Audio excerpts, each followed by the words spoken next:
E agora, dando continuidade, vou chamar aqui o meu amigo que caiu a internet dele caiu há 2 minutos atrás, que é o Filipim, que conseguiu entrar finalmente. Filipim é um jovem treinador, preparador físico, apesar de jovem, tem uma experiência muito grande. A gente conversa muito, briga todo dia, mas é muito amigo, né? Filipim, vai lá, mata no peito, chuta pro gol. Bom dia a todos, agradeço o convite do Panda, é uma honra estar participando desse evento, em homenagem ao professor Fernando, com tantos nomes, vir logo depois do professor Márcio Prudêncio e do professor Fabrício, uma outra honra, e palestrar antes do professor Fábio Nakamura é complexo. A ideia aqui é que eu fale um pouco da periodização que a gente faz para a natação, que hoje todo mundo fala de bloco, esse tipo de coisa, né? Mas tentar mostrar como é que a gente idealizou no Pinheiros e como é que a gente faz lá no Pinheiros. Estive em algumas competições no Rio de Janeiro, na Olimpíada com a natação e com o polo aquático feminino. E a gente começa falando que a periodização é a alocação temporal das cargas ao longo de um processo, que é a realização do planejamento, né? Sem monitorar e sem acompanhar essas cargas que são impostas e como o organismo do atleta reage, fica muito complexo, né? A gente fica sem um norte para ir. Então, quando a gente fala em carga, a gente tem que falar que a carga externa ela é uma atividade física realizada, é o que é imposto ao atleta, ela tem as suas unidades de volume, intensidade e a densidade da carga, e a carga interna é a reação biológica, é como o atleta percebe, ou o praticante de atividade física, como ele percebe essa carga que é aplicada nele. A gente aplica a carga para ter uma melhora de rendimento, porém pode ser que num primeiro momento ela tenha uma piora, e aí esperemos uma resposta melhor, porém ela precisa ser aplicada de alguma forma com algum direcionamento, porque senão é simplesmente jogar a carga em cima do atleta, ou do aluno, ou do praticante de atividade física, e você às vezes não sabe o que esperar, porque se você não sabe o que você aplica, não sabe como ele está respondendo, você não sabe o que você espera, na minha visão, né?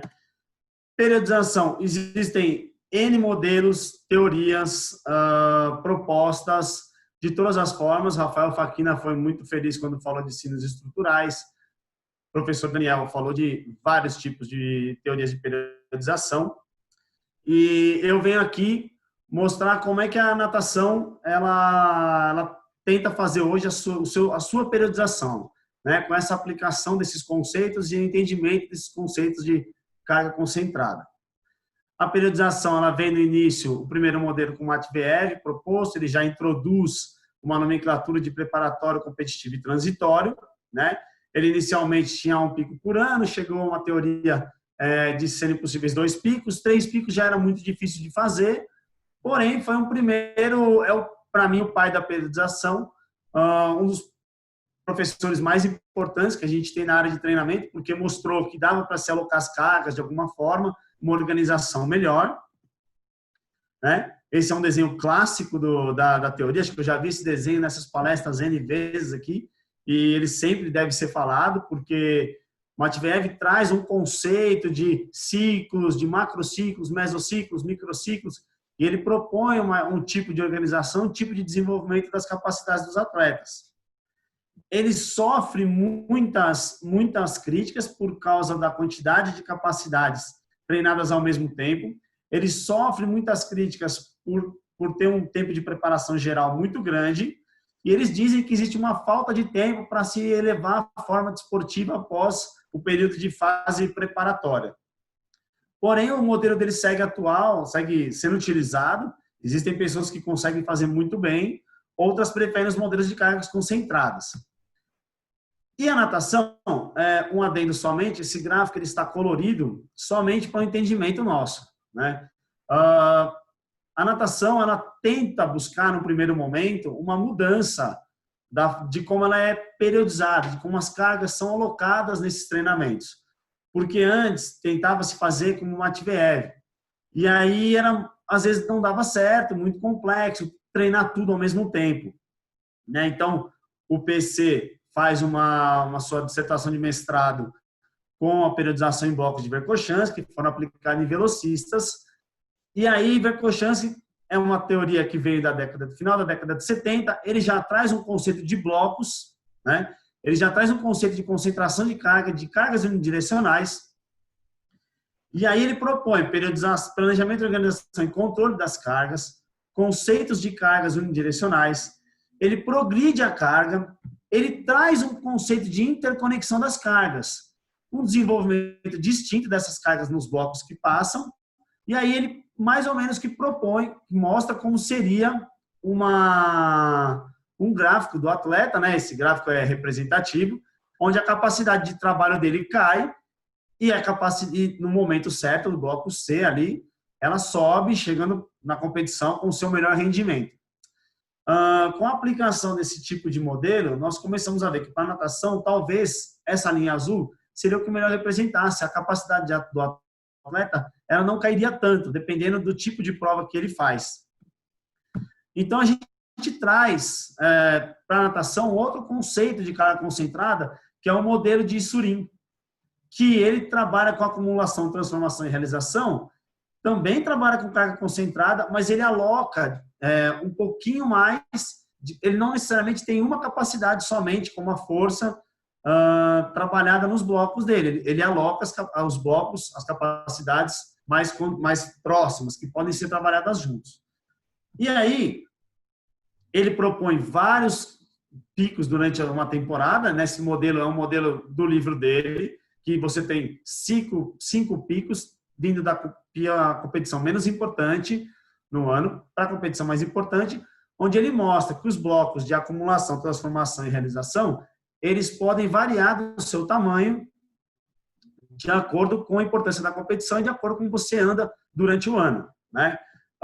Ele propõe um volume mais alto, uma intensidade de média para alta.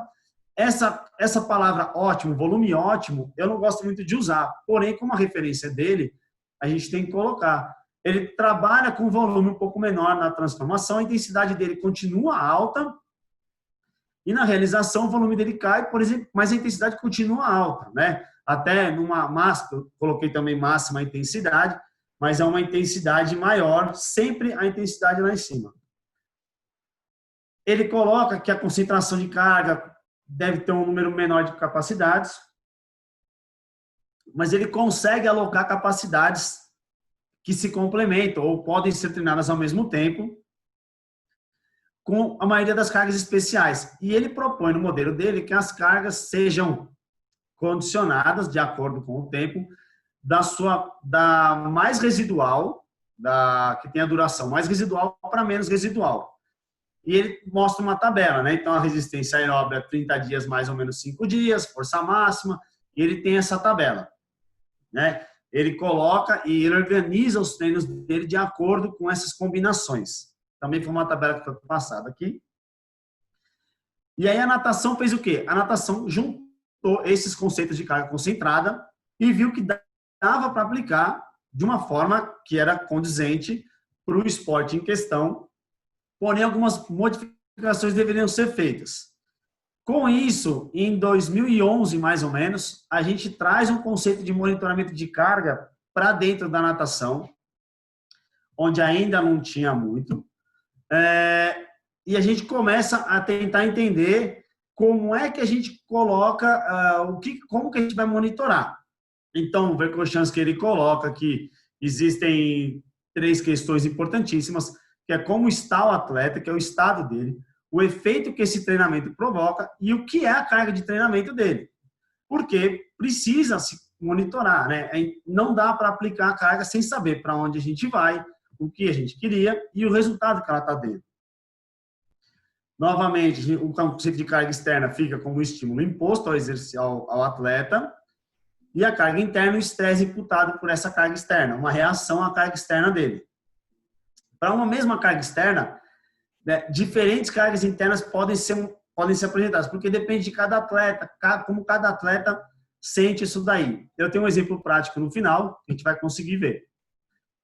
Para monitorar, existem N formas de monitorar. E algumas dessas teorias envolvem vários cálculos, né? Nós temos o modelo de Bannister, que é este cálculo. Nós temos o modelo de Stano, Edwards, onde você dá um peso para cada zona. Modelo de Lucia. E aí uma outra maneira de quantificar, que para nós, da natação, ficou mais fácil, mais tranquila, mais simples, e que nos dava bastante respostas, é o modelo de Foster, onde ele faz uma adaptação da carga CR10, da carga da escala de Borg, e chama de CR10, que ele primeiro inicialmente coloca como foi o seu treino, uma pergunta, e aí o atleta tem que responder através dessa classificação, podendo ler o descritor, podendo ter meio ponto, como que foi o treino dele, quanto difícil foi o treino dele. Ele faz um estudo em 2001 comparando com o modelo de Edwards, tem excelentes respostas e ele validou. E aí ele coloca as variáveis apresentadas, carga interna, monotonia e strain. Como que ele faz isso? A pergunta inicial, como foi seu treino? Hoje a pergunta já modificou um pouco. Ele tem aquela classificação, multiplica pela duração do treino, e aí você tem uma carga interna da sessão de 700 unidades arbitrárias. Estou no tempo, hein, Panda? Quando ele quantifica a carga de treinamento, ele mostra também que existe a monotonia das cargas, que é a média das cargas do período, dividido pelo desvio padrão. E ele mostra a questão do strain, que é a multiplicação da somatória das cargas vezes a monotonia. Então, ele propõe outros índices que são importantes para a gente monitorar o atleta. Esses índices eles devem ser realizados o tempo inteiro da periodização, porque você vai ver na resposta do atleta. Aqui, uma das melhores revisões que existem na literatura, não foi proposital, mas eu realmente utilizo essa revisão, que é a do professor Fábio Nakamura, que vai palestrar o seguinte. Ele mostra uma revisão ampla que ele mostra o quanto é benéfico essa utilização da PSE da sessão. Ele coloca que uma monotonia alta em dias consecutivos pode levar a adaptação negativa, pode ter a chance de overtraining, por isso é importante a gente monitorar o training strain, a monotonia e a PSE da sessão e entender o que a gente quer daquelas sessões, daquele treinamento. E aí, a gente tem a aplicação desses conceitos de monitoramento, e aí mais para frente eu vou falar da periodização com aquelas cargas concentradas e esse monitoramento na natação.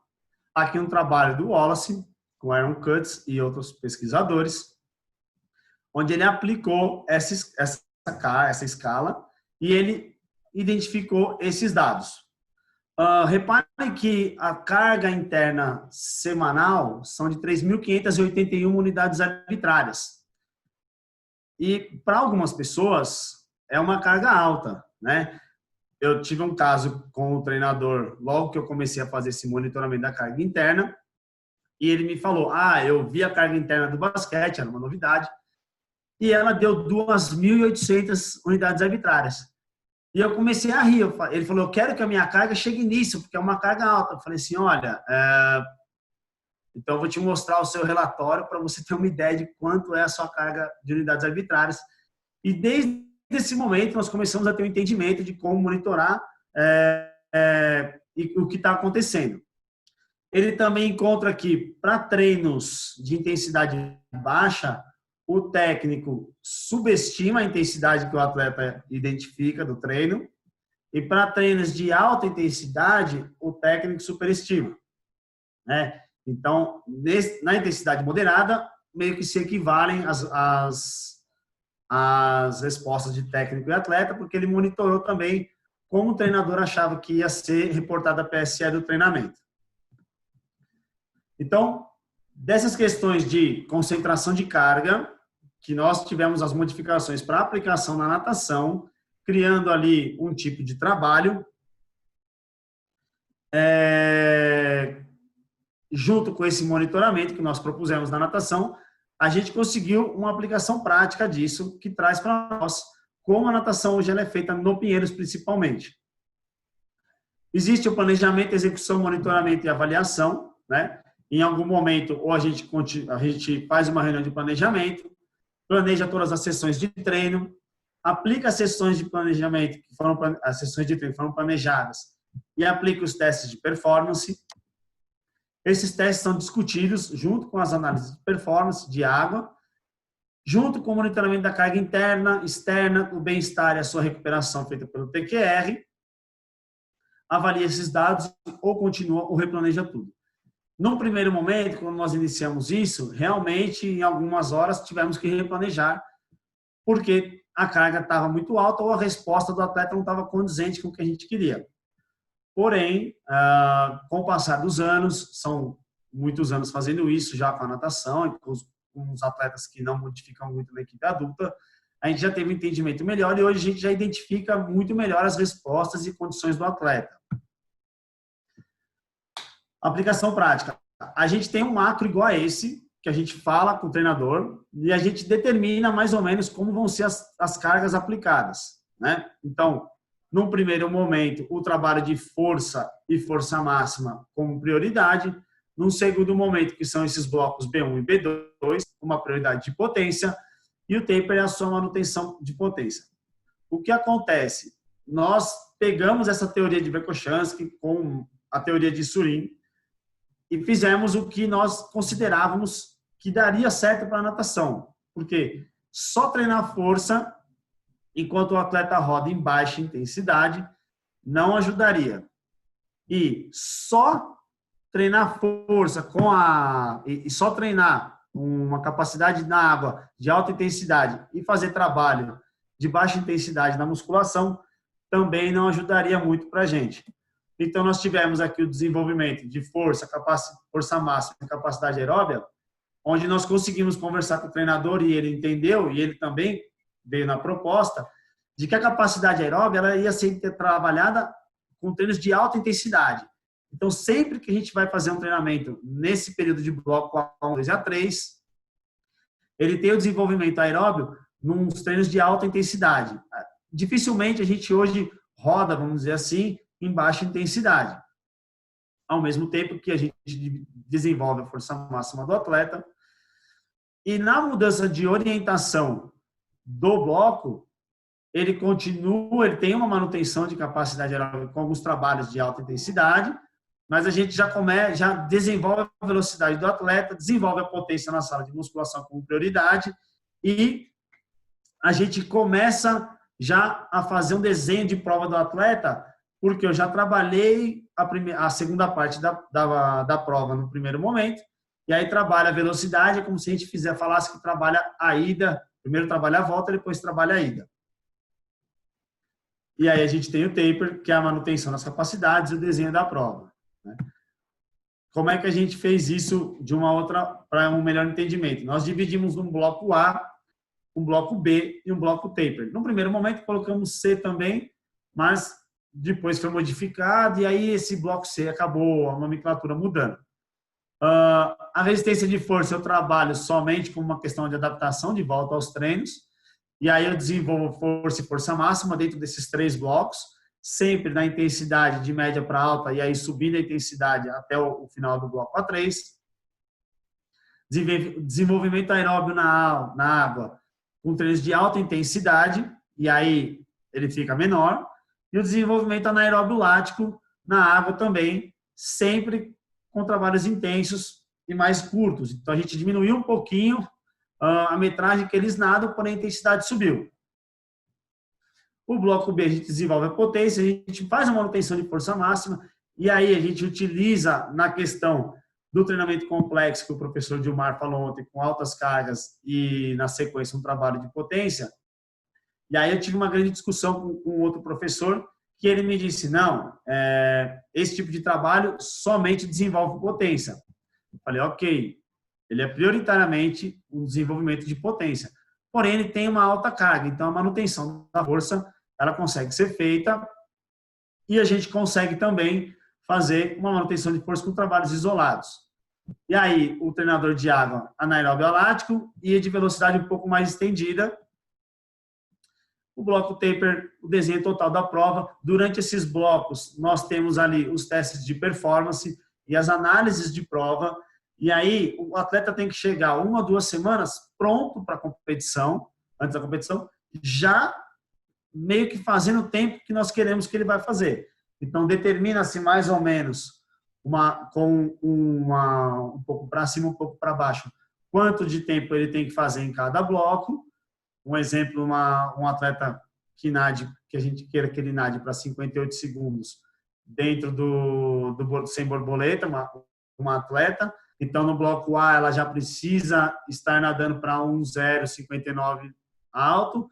No bloco B, já um 59 muito baixo. E aí, no bloco taper, a gente já está muito próximo do 58 que a gente quer. E aí, ela vai descansar, vai fazer o polimento para ela chegar na competição já pronta para fazer o resultado. Como eu disse aqui, meio que esmiuçando um pouco mais, a progressão de carga dele de baixa para alta intensidade, sempre a baixa intensidade ela vai ocorrer no bloco A1, porque antes, quando a gente iniciou esse trabalho de carga concentrada, uma das primeiras coisas que nós fizemos foi aplicar a carga com alta intensidade já no início do treinamento. A gente tinha, no primeiro momento, um aumento, não tivemos lesão, mas um aumento de contratura muito grande. Então, vamos organizar de novo as cargas e a gente começa realmente com desenvolvimento de força com uma intensidade um pouco menor nesse bloco A1, que dura ali essa intensidade mais baixa 1 a 2 semanas, somente para os atletas se adaptarem, e aí a gente sobe a intensidade e fica na intensidade alta e vai até o final do bloco e do macro com intensidade alta. O maior percentual de exercício geral somente no bloco A1, e aí a gente vai demonstrar o que é geral e específico, né, um pouco mais para frente, e os exercícios específicos em A2 e A3. Continua essa progressão de exercícios no B1, B2, e no taper a gente tem a manutenção, e eu não procuro desenvolver nada no taper. A seleção de exercícios aqui, ela, para natação, ela é um pouco mais complexa, porque nós tivemos aí grandes embates com os treinadores por conta exatamente de um não entendimento desse modelo que ia ser aplicado. Quando nós trouxemos o treinamento de força para a natação, todo mundo achava que o atleta ia ficar muito grande, muito pesado, muito hipertrofiado e não ia ter o rendimento na água que se esperava. Nós explicamos que, por mais que os exercícios parecessem totalmente gerais, né, uma vez que não estão na água, dariam boas correlações com o esporte que nós estávamos trabalhando. E treinar força não é deixar o cara maior, é simplesmente deixá-lo mais forte para que ele suporte a carga de treinamento que vai ser na água. E a carga de treinamento na água é muito alta, como a gente vai ver. Quando eu falo que existe exercício geral ou específico, eu quero mostrar uma questão como essa do Guilherme Guido. Ele não é a minha maior angulação de saída, não é, porém ele tem um aproveitamento dessa angulação de entrada na água absurda. E ele consegue ser extremamente eficiente, extremamente rápido aqui. E aí, o que aconteceu? Nós começamos a analisar o que poderia ser feito com esse movimento que ajudaria muito mais o atleta. E com anos de prática, entendimento da carga dele, entendimento de como ele suporta o treinamento, entendimento dos exercícios que são aplicados, nós começamos a fazer algo com ele que ajudou muito na saída dele, mesmo ele não tendo o melhor ângulo. A gente pega um exercício desse aqui geral e percebam a curvatura que ele faz, né? Ele tem essa movimentação. Vamos ver se eu consigo parar um pouquinho mais para cá. Ele tem essa movimentação, e aqui ele ainda não está em extensão total de joelho e tornozelo, mas nós começamos a treiná-lo lá no início, quando ele começou a incrementar a carga dele. Era um atleta que gostava de treinar força, mas não tinha essas particularidades. E aí nós colocamos, Guido, a gente aproveita muito bem a saída, a gente aproveita muito bem a entrada na água, vamos tentar colocar um aproveitamento melhor através dos exercícios da sala de musculação. E deu muito certo com ele, né? Quando eu venho aqui para ainda exercícios gerais, a gente pega um exercício como esse, que é o mesmo exercício, mas eu coloco para uma jogadora de polo que ela joga muito tempo sentada na água, né? Ela não tem extensão de quadril. E aí me fala, pô, mas você usa esse tipo de exercício geral como leg press com ela? Sim, eu uso o leg press, 510 quilos aqui, para qualquer atleta isso é tranquilo de fazer, entendeu? Com a gente. A remada cavalinho ali. Mas por que eu uso esses exercícios gerais? Porque para ela, a posição que ela joga e a forma como ela aplica esse tipo de força na água, para ela ajuda muito. E aí eu tenho uma chegada no exercício desse aqui, onde ela vai buscar a barra lá embaixo, porque é o tipo de força que ela está fazendo. Ela joga nessa posição. Esse tipo de posição aqui é a posição que ela está na água. Então, eu consigo usar um exercício geral para transferir, entre aspas, porque eu não posso afirmar isso, porque eu não tenho um entendimento, uma análise de transferência desse exercício, mas ela se sente muito bem, ela consegue ser combativa fora do mundo, fora do Brasil, em nível mundial, sendo uma das atletas mais fortes da nossa seleção, a mais forte, né? Foi a capitã da seleção na Olimpíada. E sempre que eu peço para ela fazer, vocês veem que a execução é totalmente diferente do Guido, mas é o mesmo exercício, né? E aí, quando a gente tem um entendimento desse tipo de exercício, a gente pega uma atleta como essa daqui, que ela sofreu um acidente. Não sei se vocês chegaram a lembrar do acidente que caiu a árvore num carro de uma atleta, é essa atleta aqui, e ela volta a treinar, só que outra particularidade, ela tem ali que recuperar a força dela, recuperar o entendimento do movimento, e a gente trabalha com menos angulações com ela, e até com exercícios de maneira ceifadas. Então, vamos fazer esse tipo de trabalho, volta a barra no chão, e aí vamos angariar, ganhar força. Aqui atrás temos um outro atleta fazendo um tipo de salto que aplica na natação, tá? Então, a Larissa, ela consegue retornar aos treinos de uma maneira segura, fazendo movimento já cortando pela metade. E aí ela vai e faz esse tipo de agachamento, pesando 62 quilos, trazendo 100 quilos nas costas. Isso aqui é um treinamento que a gente fez o ano passado, lá no Centro de Alto Rendimento de Sant Cugat, na Espanha. E por que eu digo isso? Eu ainda coloco saltos sequenciados em profundidade, saltos unilaterais, saltos com caixotes, saltos unilaterais no caixote, como o rapaz estava fazendo lá no final, e lançamentos de medicine ball. Por que eu faço tudo isso? Porque a gente coloca esses exercícios dentro da periodização da natação exatamente para mostrar que eu não preciso necessariamente trabalhar aquele conceito antigo de muitas repetições. Eu posso trabalhar força com o atleta, que ele não vai ser um atleta hipertrofiado, ele não perde a performance dele. Eu trabalho um atleta dando uma condição para que ele suporte as cargas mais intensas de treino de água. E aí, quando eu falo de carga intensa, eu trago aqui esse tipo de relatório que eu entrego para o treinador e mostro como está a carga interna dele. Lembra que eu falei que o treinador falou, nossa, eu queria que a minha carga interna chegasse a 2.500, 2.800 unidades? Lembra quando eu mostrei aquele trabalho de natação onde ele tinha 3.500 unidades arbitrárias? Olha a minha carga interna, como é que vem ao longo das semanas. Isso aqui é a média. Eu tenho 9.000 unidades arbitrárias de água.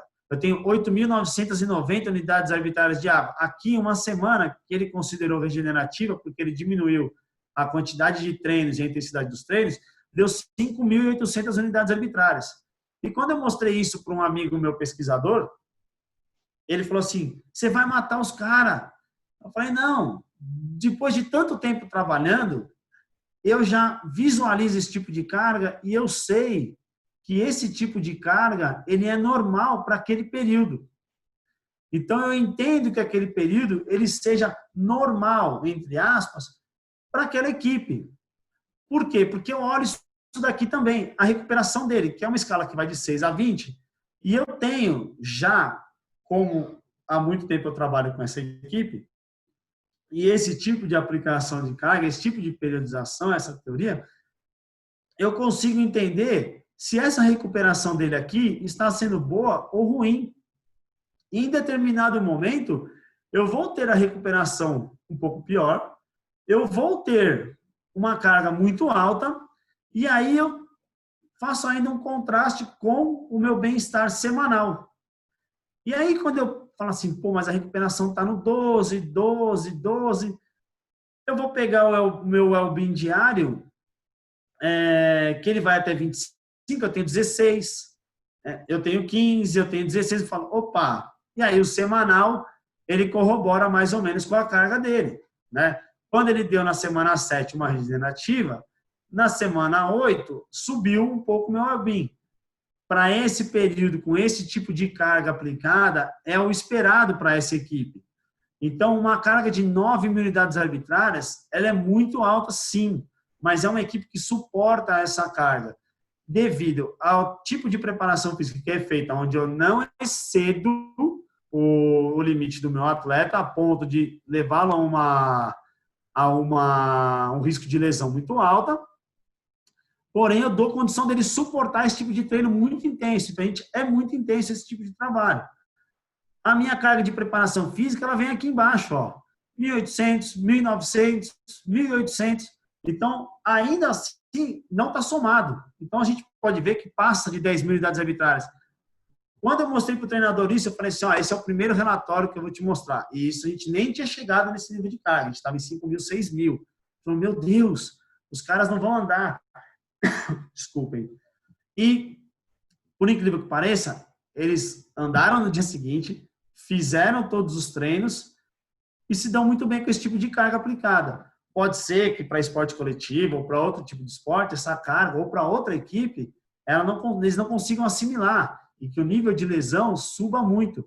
Porém, já são muitos anos aplicando e o nosso nível de lesão, nos últimos 8 anos, eu não tive nenhuma.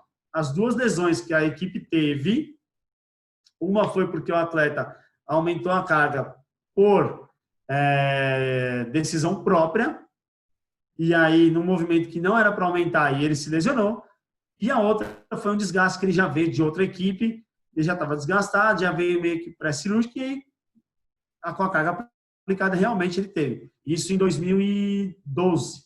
Então de lá para cá a gente não teve lesão com essa magnitude de carga. E aí eu mostro aqui uma outra questão. Eu dei uma palestra um tempo atrás e uma pessoa me perguntou como que eu via o entendimento entre os blocos das cargas. E eu comentei que não poderia subir, se a carga subisse de um bloco para outro, ou até de uma semana para outra, de uma forma muito brusca, acima de 25%, que foi um número que nós identificamos através desses anos todos, que seria muito alto, né? Em alguns trabalhos aí estão reportados, um aumento de 20% a 25% é muito alto.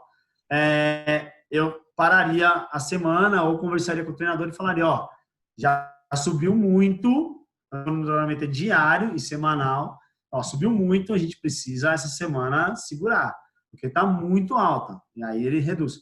E aí fica meio complicado, né? Falar, está muito alta quando você tem um bloco A1, que a média da carga é 8.300 unidades arbitrárias, só para 9.000. E eu chego no taper aqui, ó, uma média de 3.400 unidades arbitrárias. Então, assim, o máximo que aquela equipe de esporte coletivo fazia é o meu taper. Por isso que quando a gente coloca ali o entendimento de carga concentrada, que dá para ser aplicado na natação, dá para ser colocado treinamento de força na natação? Dá para trabalhar de alta intensidade na natação? Dá. Porém, precisa entender o que você espera daquela fase de treinamento, precisa entender o que você quer de resposta e precisa monitorar essas respostas. Aqui a dinâmica na semana das cargas internas. Não saiu o valor aqui, mas tem as linhas de referência de como elas se comportaram em 12 semanas, né? Então, aqui uma semana de regenerativo, subiu uma semana que tivemos um trabalho o treinador queria fazer uma tomada de tempo, então ela teve uma queda porque tiramos uma sessão.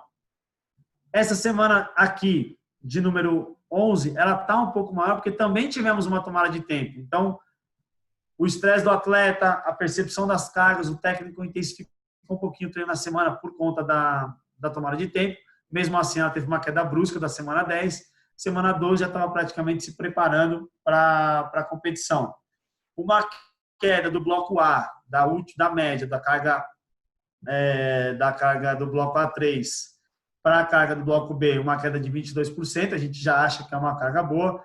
Esse ano, para o Maria Lenk, a perspectiva era de uma queda ainda maior, porque a gente trabalhou um pouco mais intenso no ano passado. Isso aqui é são mais ou menos as cargas do ano passado, são as cargas, né? E foi um ano muito bom de competição, todos melhoraram o tempo na equipe, e a gente tentou fazer uma queda maior para o bloco B esse ano, porém não teve a competição por causa das questões que estamos tendo hoje. Essa equipe feminina, e a gente pode ver que a equipe feminina, e aí aqui eu pus a monotonia também, a equipe feminina ela desce de maneira um pouquinho diferente da equipe masculina, né? A gente pegar a equipe masculina aqui, ela já tem um valor um pouco menor, ela já desce um pouco mais fácil. A equipe feminina a gente segura um pouquinho mais porque ela sente também a carga de uma maneira diferente. Então, o que é fundamental para a gente entender essa equipe é que a gente começou a ver que o monitoramento de masculino e feminino tinha que ser totalmente diferente. Quando a gente começou, vamos fazer um monitoramento. E aí, num dado momento, a gente viu que um atleta masculino, para ele, quando ele respondia 6, era algo que foi muito intenso. Ele não tinha entendimento da ferramenta direito. E as meninas respondiam 8, 9. Então, para elas, estava muito intenso. E eu acredito isso também ao baixo histórico de treinamento de alta intensidade que os atletas têm no Brasil. Então, quando o atleta chega, às vezes ele fala assim, vocês são malucos, não vou conseguir fazer esse treino. A gente tem que fazer uma adaptação, e isso é perfeitamente normal quando o atleta vem trabalhar com a gente, porque chegar nesse nível de carga com 10 mil unidades arbitrárias e não ter lesão é muito difícil. Porém, da maneira como estamos fazendo, vai numa segurança. Aqui também, um perfil de carga nas 12 semanas. Percebam que essa parte vermelha é o meu treino. É o tipo de carga, é a quantidade de carga que eu tenho dentro da equipe. Então, quando, às vezes, se algum treinador fala assim, a musculação está deixando cansado, ou a pliometria está deixando cansado, eu mostro isso daqui e falo assim, olha, meu percentual de carga dentro da sua carga interna, ela é muito pequena. Então, provavelmente, o que está deixando ele muito cansado, vamos dizer assim, seria a sua carga. Vamos dar uma olhadinha? E aí a gente vê, pega aqui carga de 10 mil, 11 mil quase, e a gente fala, então aqui deu uma subida demais, vamos cair. E esse entendimento a gente tem com o tempo de aplicação desse tipo de carga concentrada e de como o atleta responde. Talvez, em algum outro lugar, com 10 mil unidades arbitrárias, pararia-se o treinamento. Não, nem chegaria. Mas, para nós, hoje em dia, esses valores são perfeitamente normais. Eu já encontrei uma carga interna numa equipe, que era um atleta de meio fundo, de 13 mil. E realmente, ali me assustou mais. Falei, 13 mil já passou do nível que a gente tinha planejado. Porém, eu fui conversar com o atleta, vi como é que estava a semana, os parâmetros dele todos bons. Falei, Fábio, como é que tá? Tô ótimo, tô muito bem, tô treinando muito bem. E aí, seguiu, melhorou seu tempo, chegou aí para o Mundial de Dubai. Então, para nós ali, porém, nós não chegamos nunca mais nesse valor com esse atleta aí. A monotonia dela, desse grupo aqui, começa mais alta porque a volta ao treino, foram todos os treinos iguais praticamente, então ela variou pouquíssimo a carga de treino aqui, então ela começa mais alta realmente. E aí a gente tem aqui na literatura, né, mais reportada ali, que fica perto de 2, a gente pode ver que ela fica muito próximo, várias vezes. porém ela acompanha meio que o perfil da carga, né? A carga sobe, ela sobe, a carga desce, ela desce. E aí a gente vai monitorando isso daí. É uma ferramenta importante para a gente colocar e para a gente entender o tipo de periodização que a gente faz, o tipo de forma que a gente aloca as cargas no treinamento. Como é que eu controlo isso? Como é que eu controlo entre cada mês, no macro inteiro? Eu comentei aqui que eu preciso saber o que eu quero do atleta. Eu preciso saber o que eu espero. Então, a gente tem... Esse é um teste que eu coloquei aqui, porque é o mais dificinho de eu explicar, que é o teste de barra que a gente faz. Esse aqui é um aparelho que mede a potência da atleta, né? Num primeiro momento, eu já vi aplicar, o Rafael Faquina, ele aplicava com o judô por quantidade de repetições, e aí via a potência e via quanto cai a potência. Porém, para a natação, eu quero saber da força e da potência dele em uma repetição. Então, eu aplico esse teste aqui, além do salto vertical e do lançamento de medicine ball deitado na plataforma de força.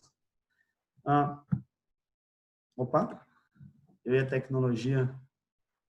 E aí eu tenho esse relatório aqui, que eu mostro para o meu treinador e que eu vou acompanhando de acordo com o passar do tempo na minha periodização. A figurinha está mais achatada, né? Então, eu fiz um erro aqui de aumentar a figura, mas a gente consegue ver bem onde a barra cinza é o macro anterior e a barrinha azul é o macro atual que ela está testando. Então, eu já tenho os valores aqui. Nessa atleta em particular, eu precisava que ela ficasse mais forte. Então, no primeiro momento, a nossa intensificação trouxe a força maior dela, e aí, por último, ela esteve quase nos valores do outro macro, né? Um pouquinho abaixo, aqui é uma diferença ruim, pequena. Porém, com esse aumento da força, eu consegui que ela aumentasse a potência dela no final, que era quando eu precisava disso. Então, eu consegui chegar mais forte, cair um pouquinho, e eu cheguei mais potente. O Medicine Ball era a primeira vez que nós estávamos aplicando. Eu tenho os outros dados, não consegui buscá-lo porque o clube estava fechado, né?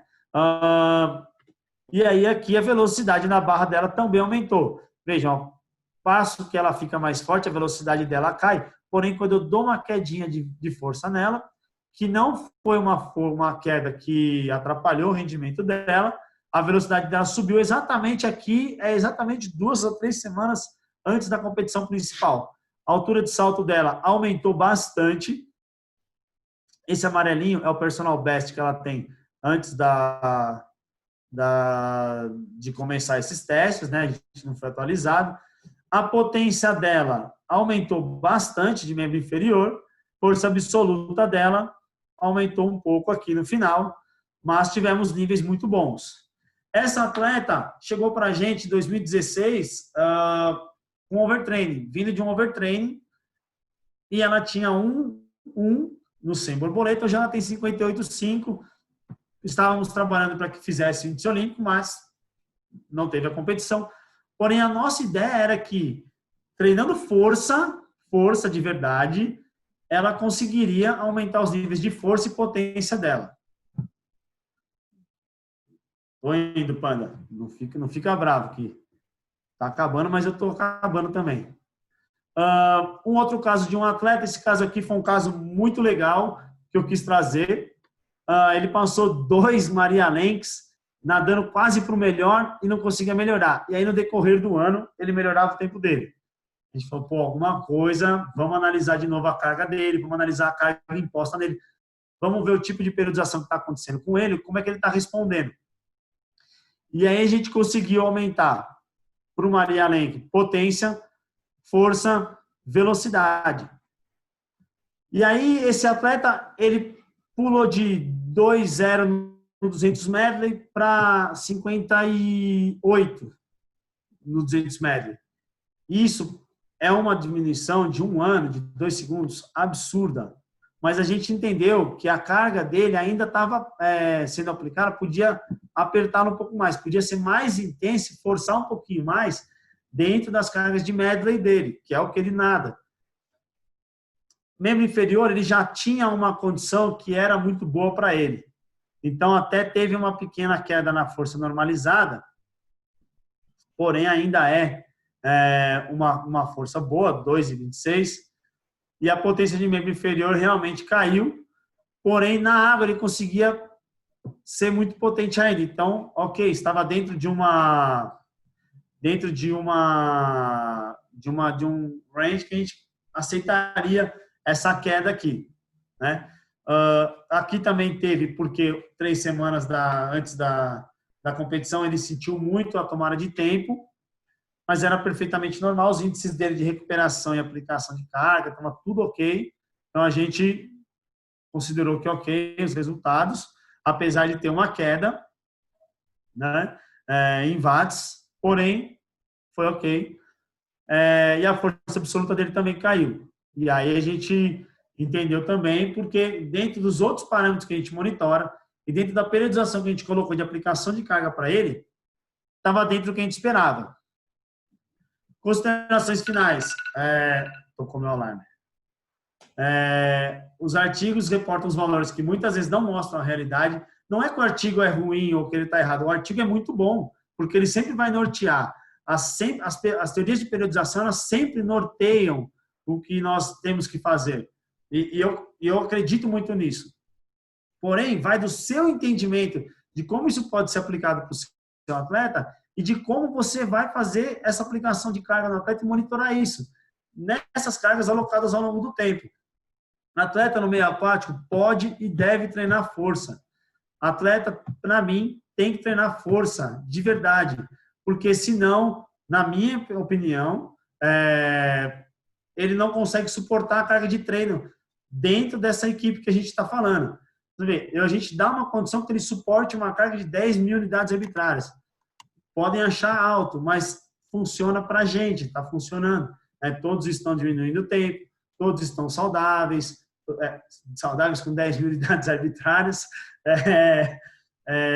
todos estão sem lesão. Então, para a gente funciona. Respeito muito quem acha que tem outros tipos de forma de treinar e é perfeitamente normal isso, eu respeito e leio muito disso também, porque eu também quero entender tudo isso. Mas para o que funciona para nós é esse tipo de periodização de carga concentrada e esse tipo de monitoramento sempre vai acontecer. A gente reporta esses valores. Eu queria colocar essa foto porque essa foto representa uma coisa muito legal. Esse projeto é sensacional. Esse professor para mim, dentro da religião que eu tenho, uma pessoa incrível. Ele mudou muito. A gente pouquíssimas vezes esteve presente um com o outro, por isso que eu não tenho a foto com ele.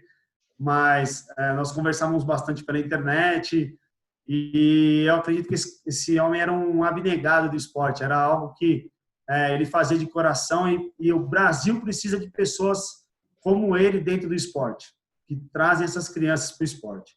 Tá? Eu me excedi um pouquinho, me desculpem.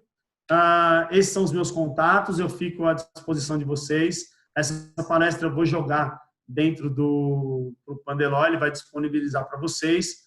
Panda, muito obrigado pelo convite. É uma honra estar aqui nesse meio de pessoas tão sabedoras do esporte. É uma honra palestrar para você, para essas pessoas. O professor Fábio, que vem a seguir, é uma das minhas referências, porque ninguém sabe, mas eu fui até Londrina, ele me recebeu, teve uma paciência comigo e é um cara que eu admiro, tá? Admiro todos vocês. Essa palestra só ficou grande porque eu fui vendo o nível das pessoas que estavam palestrando, o nível das palestras, e eu pensei seriamente em pegar um slide de cada palestra que o Panda disponibilizar e fazer a minha. Mas eu acabei modificando a minha para poder ter um nível de informação que eu acho que seria importante para vocês e mostrar como eu faço. Tá bom? Muito obrigado. Obrigado, Felipe. Foi muito legal a sua palestra. Eu não esperava nada diferente de você. Você é um cara fora de série, nova geração aí chegando com força. E a gente vai aproveitar agora, antes de chamar o Fábio Nakamura, para falar um pouquinho mais da vaquinha virtual. Queria agradecer aqui de público o professor Lázaro e o professor Márcio Prudêncio, que fizeram uma doação para a vaquinha agora há pouco, e a atleta olímpica Joana Costa, que também fez uma contribuição para a nossa vaquinha online ontem. Como a gente falou aqui, a colaboração, a gentileza de vocês é muito importante para esse projeto tão bacana que foi idealizado e colocado em prática pelo Fernando. Vamos lá, Pablo, vê se você consegue passar para a gente. Transformar sonhos de crianças e adolescentes em realidade. Esse é o propósito do CRIA UFLA, projeto de atletismo que tem alcançado resultados surpreendentes. Já são diversas vitórias no esporte, mas principalmente na vida de cada participante. Para saber mais, veja agora no Minuto do Campus.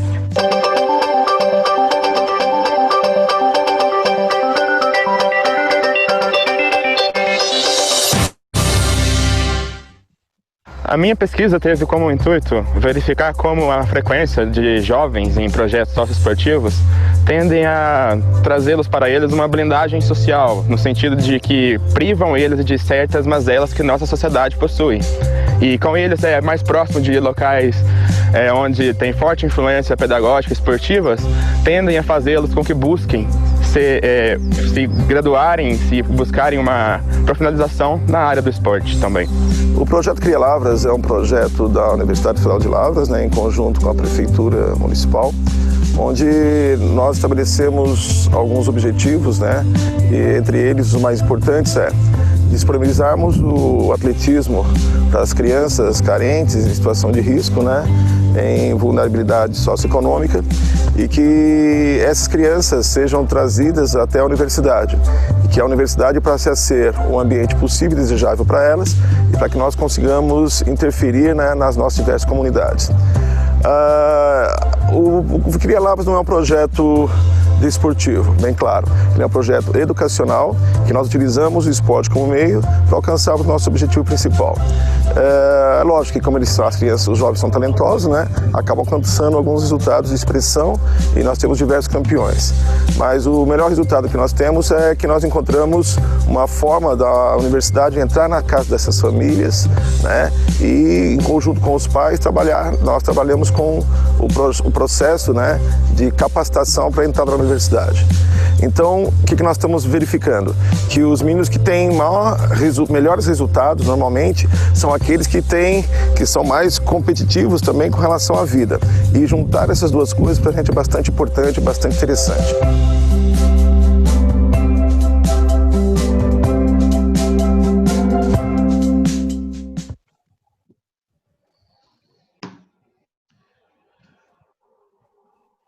Bom, pessoal, então, reforçando o pedido, né, a vaquinha vai continuar ativa por mais algum tempo, mas a contribuição de vocês é super importante para esse projeto tão bacana.